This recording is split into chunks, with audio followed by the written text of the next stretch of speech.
Hi అండి. ఎలా ఉన్నారు? మీలో ఎంతమంది మండే రోజు ఆనియన్ లేకుండా వంటలు చేస్తారు? అయితే నేను గూడా ఈరోజు మండే కాబట్టి ఆనియన్ వేయకుండా పొటాటో ఫ్రై చేసిన. ఆయిల్ వేడెక్కిన తర్వాత పోపు గింజలు, గ్రీన్ చిల్లీస్, మనం ముందుగా కట్ చేసి పెట్టినటువంటి పొటాటో పీసెస్ కూడా యాడ్ చేసుకొని ఒకసారి కలపాలి. ఇప్పుడు ఒక టీ స్పూన్ సాల్ట్ పీసెస్ మీద చల్లి మూత పెట్టి మీడియం ఫ్లేమ్లో స్టవ్ ఉంచి 5 to 10 మినిట్స్ కుక్ చేయాలి.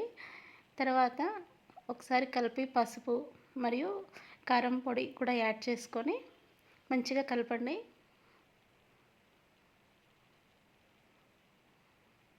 ఇలా కలిపిన తర్వాతకి కొత్తిమీర, పుదీనా, కొద్దిగా గరం మసాలా యాడ్ చేసుకోండి. ఇక్కడ గరం మసాలా ఎందుకు యాడ్ చేసానంటే ఆనియను, జింజర్ గార్లిక్ పేస్ట్ లాంటివి ఏమి యూస్ చేయలేదు కదా, అందుకని. థ్యాంక్ యూ అండి. Subscribe my channel.